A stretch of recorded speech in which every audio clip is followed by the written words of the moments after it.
In King of Tokyo, players take on the role of giant monsters battling for supremacy in the streets of Tokyo. King of Tokyo is an exciting, fast-paced board game that acts as a great introduction to many of the traditional elements of board gaming. King of Tokyo is a player elimination game, meaning that players whose monsters are defeated are out until the end of the game. But King of Tokyo moves quickly enough that players shouldn't be out for too long before they get a chance to play again.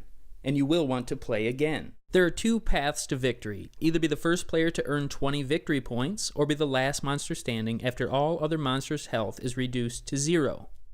Each player's turn consists of 4 actions: dice rolling, dice resolution, card buying, which is optional, and ending the turn. So let's look at 5 elements of King of Tokyo: its pieces, dice, game board, cards, and counters, and how these elements serve as an introduction to some of the traditional elements of board gaming.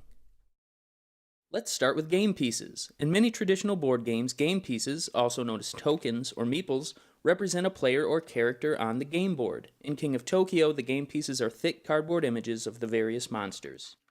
Some monsters in the game recall classic monsters from movies and legends, such as the King, a giant ape, Gigazor, a giant reptile, and the Kraken, an amalgamation of sea creatures. There's also an alien, a mechanical dragon, and a giant robotic bunny operated by a normal-sized rabbit. Who will you choose? The choice of monster at the beginning of the game is purely cosmetic. Each monster functions exactly the same as every other monster. This means that until the first dice roll, all monsters are on equal footing. In addition to their game pieces, players have monster boards that include pictures of the monster and wheels to track victory points and monster health. So what can your monster do each turn? Roll the dice to find out. In King of Tokyo, players begin each turn by rolling 6 dice. The outcome of the roll will determine what a player's monster can do each turn. If you've played Yahtzee, then this part of the game will be familiar to you. After the initial roll, the player gets 2 chances to re-roll some or all of the dice before resolving the dice.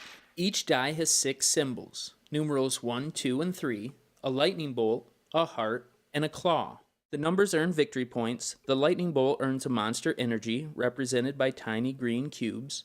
The heart earns your monster a health point, which are taken away when your monster takes damage, and claws represent damage your monster does to another player's monster. Dice are examples of randomizers. In any game that relies heavily on randomization, it can seem at times that strategy is secondary, and players are merely rolling dice and counting results. But in any game that allows but doesn't require re-rolls, the player has to make several decisions, and this is where strategy comes in and works in tandem with the random element. The initial roll each turn is entirely random, and it is possible, though unlikely, that the first roll will be the exact result the player wants for their monster, but more often players will need to determine which dice to re-roll and which to keep. Making these decisions utilizes the skills of risk management and cost-benefit analysis. For example, Player 1 is playing Gigazor, and on her first roll, she gets 2 2s, 1 3, 2 lightning bolts, and a heart. 3 2s will earn her 2 victory points, and she's 2/3 of the way there. 3 3s will earn her 3 victory points, but she's only 1/3 of the way there. The lightning bolts are a sure thing. If she keeps them and earns 2 energy, she can use that energy to buy cards that grant her monster unique abilities. Should she sacrifice a sure thing for the possibility of 3 3s? Or should she roll her 2s and 3s and try for more energy to buy more powerful cards? It's her first turn, so she doesn't need to heal, so she knows she'll re-roll her heart. What would you do? Once players finish rolling, whether because they like what they have or they've rolled the maximum number of times, they resolve their dice. This is the stage where players cash in their dice for victory points, energy, health improvement, or damage to other monsters. What would a board game be without a board? Well, the board for King of Tokyo is very simple, consisting of only 2 spaces. It functions the same way a board does in more complicated games. It has spaces that indicate where a player is at a given time, and it indicates what a player may do while in those spaces. The first player to roll and keep a claw symbol places his monster in Tokyo and earns a victory point. While in Tokyo, all claws rolled deal damage to all other monsters. All claws rolled by other monsters damage the monster in Tokyo. If a monster survives long enough to start its turn in Tokyo, the player earns 2 victory points. But monsters in Tokyo can't heal, even if they roll hearts.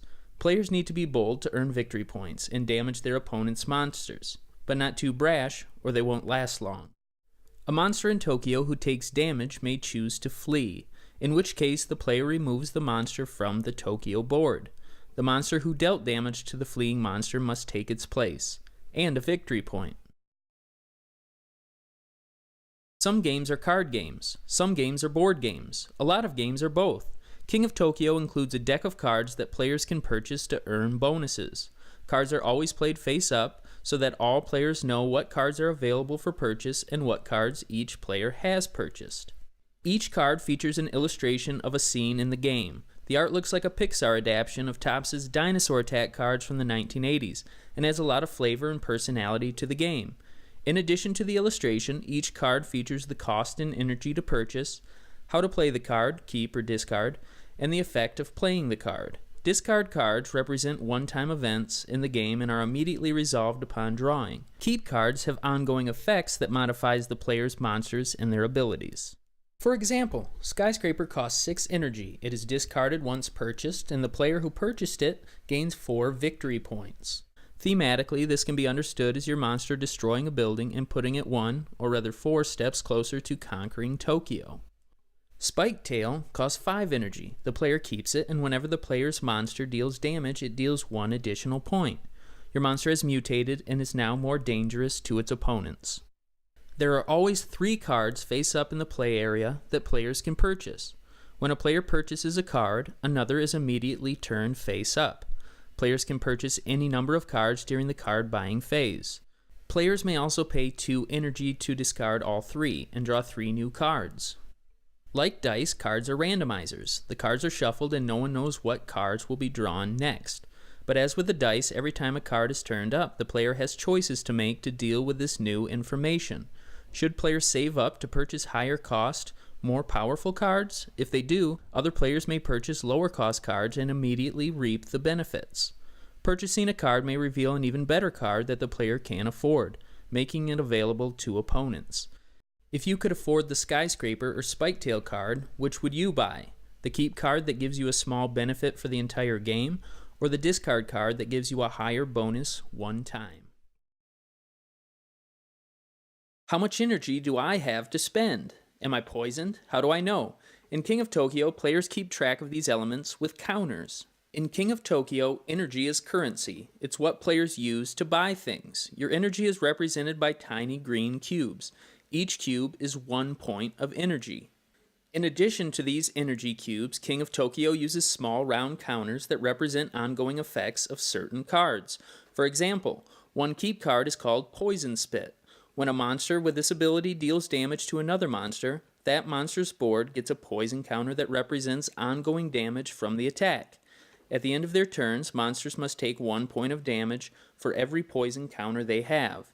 Poison counters can be removed by rolling hearts, but a heart used to remove a poison counter does not also heal damage.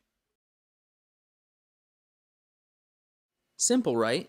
You've got dice, cards, pieces, boards, and counters.